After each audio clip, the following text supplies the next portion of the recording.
이렇게 오랜만에 여러분과 다시 만나서, 물론 마스크를 쓰고 있어서 얼굴은 잘 보이지 않지만 같이 예배를 할 수 있어서 참 좋습니다. 여러분도 같은 마음이죠? 아니니? 네, 같은 마음이죠.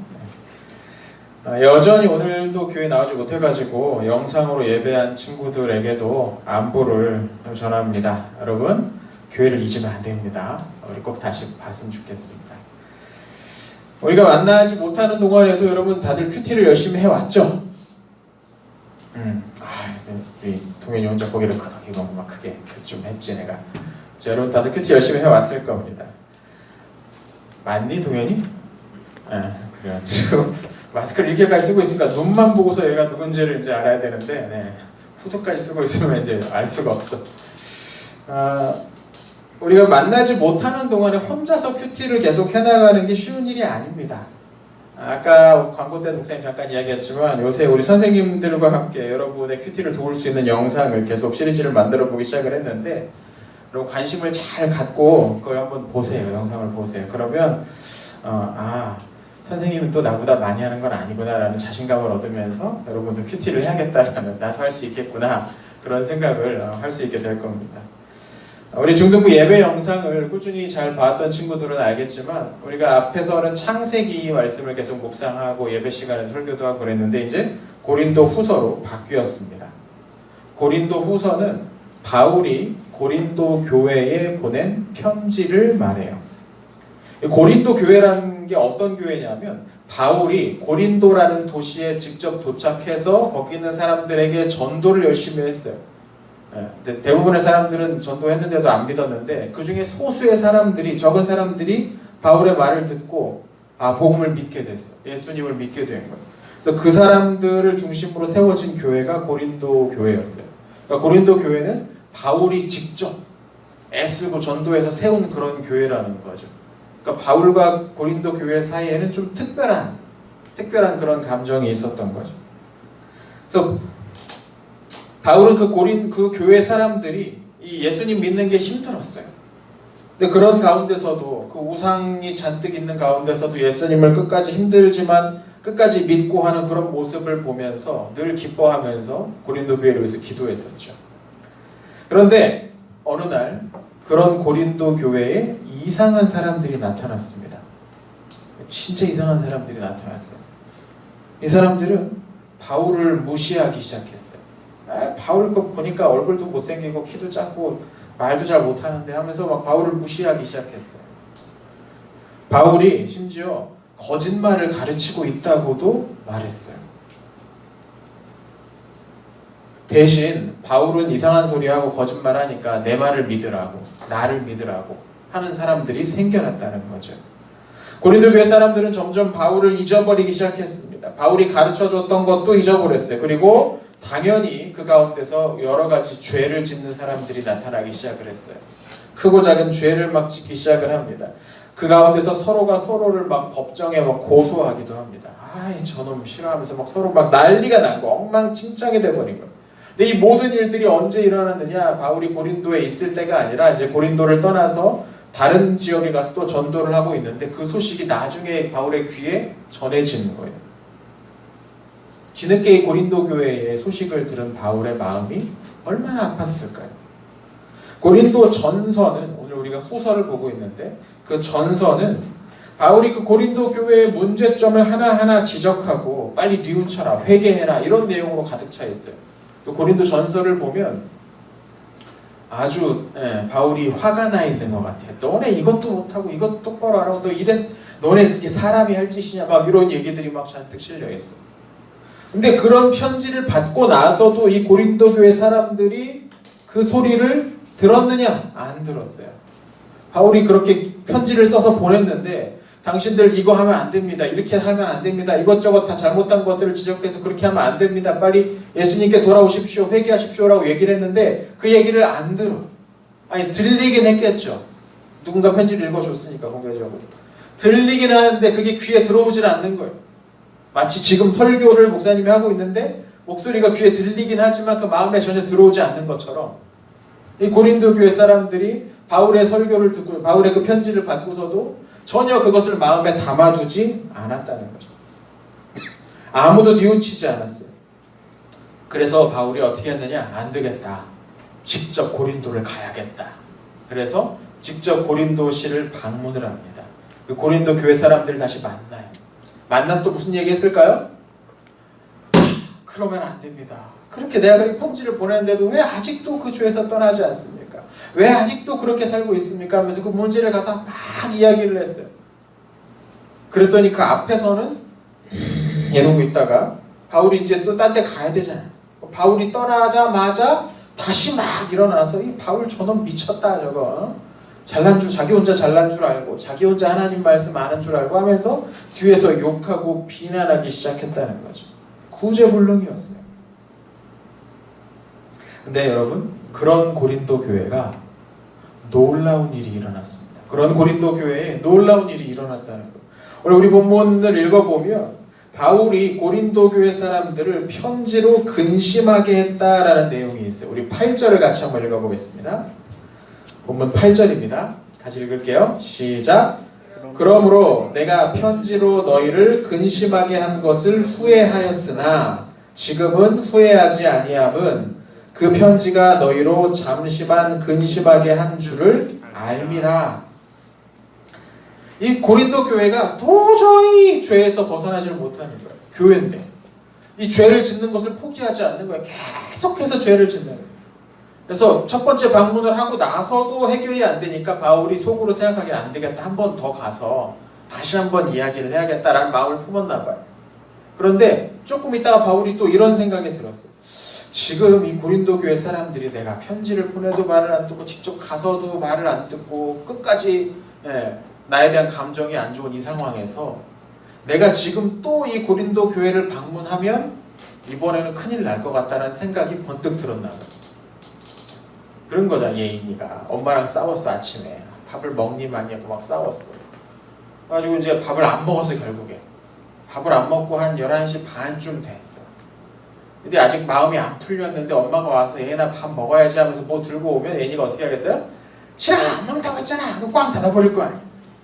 그러니까 바울이 이 고린도 교회 사람들이 저 지금 사람들의 마음이 완전히 꽉 막혀 있는데 닫혀 있는데 지금 내 얼굴을 또 보면 이 사람들이 어떻게 나올지 모르겠다는 생각, 염려가 됐나 봐요. 그래서 다시 한번 편지를 썼습니다. 그 편지에서 바울이 지금 여기 썼던 거예요. 너희를 근심하게 하고 다시 한번 그들의 잘못을 지적을 하면서 내가 여러분을 위해서 얼마나 기도를 하는데 하면서 그 이야기를 구구절을 다시 한번 써서 보냈나 봐요. 어쩌면 바울도 이 편지를 보내면서 생각했겠죠. 내가 먼저도 편지도 보냈고 직접 만나기도 했는데 변하지 않았어요. 이 사람들이.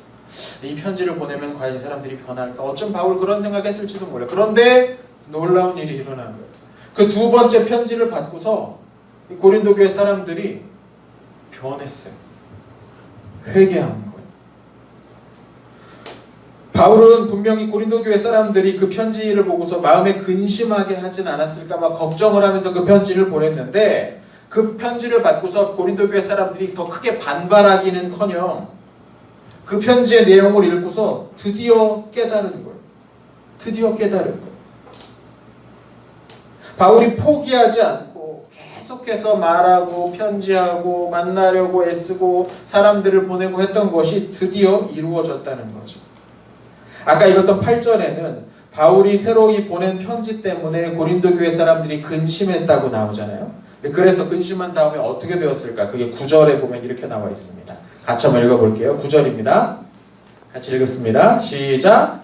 내가 지금 기뻐함은 너희로 근심하게 한 까닭이 아니요 도리어 너희가 근심함으로 회개함에 이른 까닭이라. 너희가 하나님의 뜻대로 근심하게 된 것은 우리에게서 아무 해도 받지 않게 하려 함이라. 자, 여기를 보면 무슨 구절이 무슨 내용이 있느냐? 너희가 근심함으로 회개에 이르렀다. 근심함으로 회개에 이르렀다. 바울이 보낸 편지를 읽고서 이 고린도 교회 사람들이 근심을 했다는 것, 진짜 걱정했다는 것. 그 걱정과 근심의 내용이 뭐였냐면, 우리가 이렇게 살면 안 되는 거였구나. 내가 이렇게 행동하면 안 되는 거였구나. 내가 진짜로 큰 잘못을 저질렀구나. 내가 하나님 앞에서 정말로 큰 죄를 지었구나 하는 깨달음. 그 깨달음에서 오는 근심이었어. 내가 이렇게 죄를 계속 붙들고 있으면 안 되는 건데 이 죄를 빨리 끊어야 되는데 내가 이 죄를 포기하지 못하고 또 짓고 또 짓고 또 짓고 이러고 있구나. 이거 큰일 났구나라는 그런 근심이 생겼다는 거죠. 그리고 드디어 그 죄를 가지고 하나님 앞에 나가서 회개했다는 거예요. 바울이 10절에서 이렇게 이야기합니다. 한번 보세요. 하나님의 뜻대로 하는 근심은 구원에 이르게 하지만 세상의 근심은 사망에 이르게 합니다. 라고 이야기합니다. 세상 근심 걱정을 따라가다 보면 다 망하는 길에 도착합니다. 아, 이렇게 하면은 이렇게 해야지 내가 좀 잘 될 것 같은데 하면서 세상 사람들 하는 걱정 근심하면서 가다 보면 다 망하게 된다는 거예요. 근데 하나님이 주시는 근심, 하나님의 말씀을 듣고 하는 근심, 자신의 잘못을 회개하는 근심은 우리를 더 좋은 곳으로 이끌어 준다는 것이죠. 고린도 교회 사람들은요, 여러분, 반성하지 않는 사람들이었어요. 반성할 줄 모르는 사람들이었어요. 좀처럼 자기가 하는 그 일을 회개하지 않는 사람들이었어요. 고집이 아주 셌죠. 누가 와서 이야기하고 누가 무슨 말을 해도 들으려고 하지 않는 아주 자존심 강한 사람들이 고린도 사람들이었어요. 이 사람들은 자기들이 하고 싶은 일들, 자기들이 즐거워하는 일들을 바울이 막고 있다고만 생각했어요. 아, 바울 도대체 왜 저렇게 살아 모르겠어. 예수 믿으면 다 저렇게 살아야 되나? 즐겁게 살면 얼마나 좋아. 막 이런 생각을 했다는 거죠. 왜 그랬을까요? 이 고린도 교회 사람들은 하나님을 만나지 못했기 때문입니다. 이 사람들은 하나님을 만나지 못했기 때문이라. 그들은 교회라는 이름으로 모여있긴 했는데 하나님을 만나지 못했어요. 예수님에 대해서 들어보긴 했는데 예수님을 만나지는 못했다는 거죠. 진짜 예수님을 만나지 못하고 진짜 하나님을 만나지 못하니까 하나님 말씀이 귀에 안 들어오는 거예요. 들려도 금방 사라져버리는 거예요. 그들의 몸은 교회 안에 있었지만 그들의 마음은 교회 밖에 있었어요. 하나님의 말씀을 들어도 자신들의 잘못을 지적하는 바울의 편지를 받아도 그것을 들은 채 만취했던 이유가 거기에 있었던 거예요. 그들은 자기들의 마음을 불편하게 만드는 소리에 귀를 기울이려고 하지 않았습니다. 근데 우리들 가운데서도 충분히 그런 사람들이 있을 수 있죠. 교회에 속해 있지만 예배 자리에 앉아 있지만 내가 좋아하는 것, 내가 즐거워하는 것들에만 집중하고 있는 겁니다. 하나님의 말씀이 귀에 들리는 것을 일부러 피하려고 하는 기도예요. 그것을 지적하는 말씀을 해주시겠죠. 그들의 행동이 그들의 삶에 문제가 있다고 계속 경고를 하시겠죠. 그러면 안 된다. 너 그렇게 해서는 안 된다. 바울을 통해서 고린도 교회 사람들에게 그렇게 하셨듯이 우리에게도 만약 우리가 그런 모양이라면 우리에게도 계속해서 경고를 하실 거예요. 하나님은 여러분, 하나님은 즉 목표를 향해서 놓치지 않고 끝까지 달려가는 사냥개 같아요. 하나님을 개에 비유하다니. 하나님은 그런 것 같아요. 목표를 절대로 놓치지 않아요. 끝까지 달려갑니다. 여러분이 어디로 도망치려고 하더라도 끝까지 쫓아오실 거예요. 그래서 탁 잡아서 너 거기 아니다, 일로 와라. 옮겨 놓으실 거예요. 우리 하나님은 끝까지 우리를 그렇게 쫓아오실 겁니다. 왜냐하면 여러분이 하나님의 사람이니까.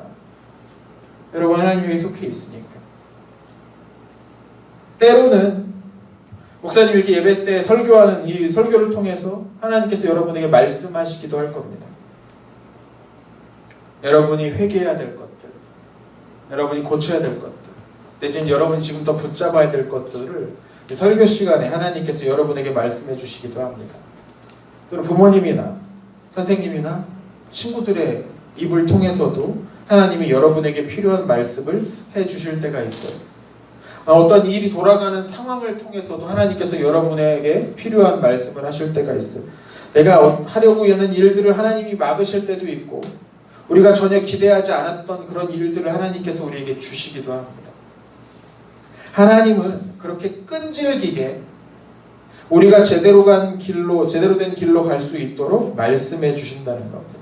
이 말씀을 듣고 자신의 잘못을 깨닫는 사람은 회개하고 구원을 얻겠지만 또 하나님이 준비하신 좋은 것들을 얻겠지만 거절하고 끝까지 내가 하고 싶은 일들만 하려고 한다면 그 사람은 그것을 얻지 못할 거예요.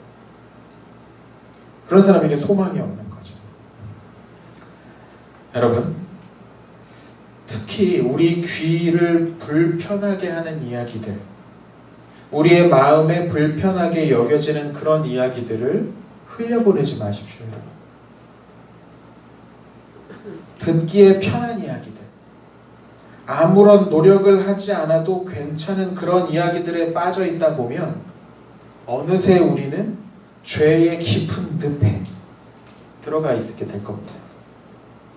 죄는 우리를 하나님으로부터 멀어지게 만드는 일들은 우리가 의식하지도 못한 채 빠져들게 만듭니다.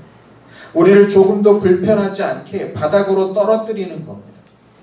여러분, 불편한 게 있다면, 불편하게 만드는 게 있다면 이게 아닌데 라고 깨달을 수 있는데 죄는 그런 게 없어요. 우리를 불편하게 하지 않아. 그래서 그것을 즐거워하는 동안에 전혀 의식하지 못한 채 거기에 깊이 빠져들게 되는 거죠. 이미 빠져버린 다음에는 아무리 좋은 이야기를 해도 들리지가 않게 되는 거예요. 여러분, 불편한 이야기에 귀를 열어야 됩니다.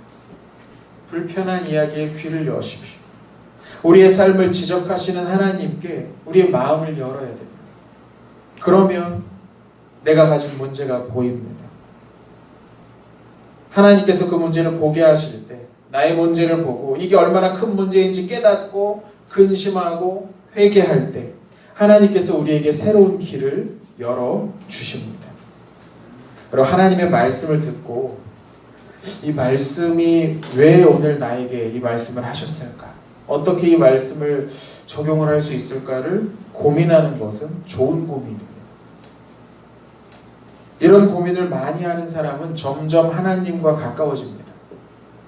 하나님이 말씀하실 때 이전보다 훨씬 더 잘 들을 수 있게 됩니다. 처음부터 그렇게 다 들리는 게 아니에요. 하나님과 충분히 친밀한 관계가 되면 될수록 하나님이 하시는 말씀이 더 잘 들려요. 근데 그렇지 못하면 하나님이 말씀하시는 게 잘 안 들려요. 그러니까 귀를 기울여야 되는 거죠. 이 말씀을 어떻게 내가 한번 살아볼까? 하나님과 가까워진 사람은 천국을 누리게 됩니다. 천국의 좋은 것들을 미리 맛보게 됩니다. 이게 하나님께서 우리에게 주시는 복입니다.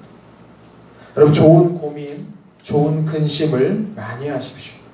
하나님이 깨닫게 하신 우리의 잘못을 내어놓고 회개하세요. 새로운 생활을 할 수 있는 힘을 하나님께 구하는 겁니다.